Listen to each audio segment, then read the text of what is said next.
اگر میں یہ واقعہ اپنی آنکھوں سے نہ دیکھتا تو شاید کبھی یقین نہیں کرتا۔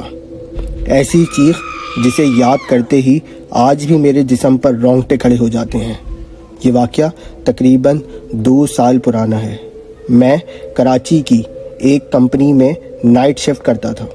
اس رات بھی ہمیشہ کی طرح ہماری ڈیوٹی ختم ہوئی اور میں اپنے ایک دوست کے ساتھ گاڑی پر واپسی گھر آ رہا تھا۔ وقت تقریباً 2:30 سے 3 بجے کا تھا۔ ہم کراچی کورنگی کی مین شاہراہ پر بلال چورنگی سے شان چورنگی کی طرف جا رہے تھے۔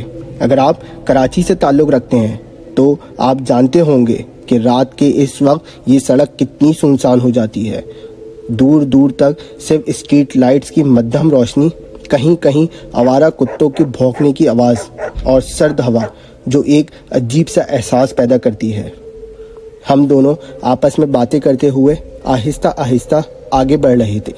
اچانک میرے دوست نے میرا کندھا پکڑا اور دھیمی آواز سے کہا، بھائی سامنے دیکھ۔ میں نے نظریں اٹھائیں۔ سڑک کے کنارے ایک عورت چل رہی تھی، اس کے ساتھ 2 چھوٹے بچے بھی تھے۔ پہلی نظر میں ہمیں یہی لگا کہ شاید کوئی مجبور عورت ہوگی جو کسی وجہ سے اتنی رات گئے بچوں کے ساتھ پیدل جا رہی ہے، لیکن پھر ایک عجیب بات محسوس ہوئی۔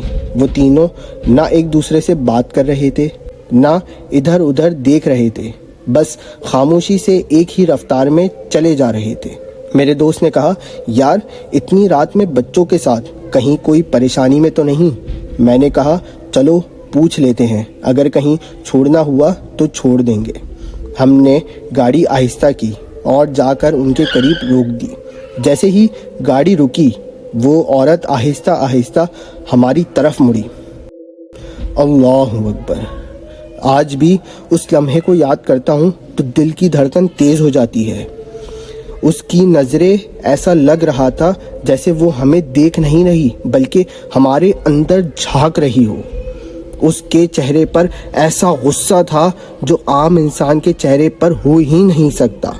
ہم ابھی کچھ بولتے بھی نہیں کہ اچانک اس نے ایک ایسی خوفناک چیخ ماری، اس جیسی چیخ کسی انسان کی ہو ہی نہیں سکتی۔ وہ آواز ایسے تھی جیسے رات کے اندھیرے میں کوئی زخمی جنگلی بلی پوری طاقت سے چیخ رہی ہو۔ چیخ اتنی تیز تھی کہ میرا دل جیسے ایک لمحے کے لیے رک گیا۔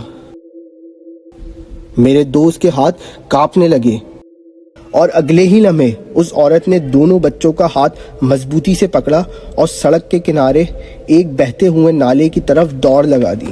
ہم ابھی سمجھ ہی نہیں پائے تھے کہ اس نے بغیر ایک لمحہ رکے اپنے دونوں بچوں کے ساتھ نالے میں چھلانگ لگا دی۔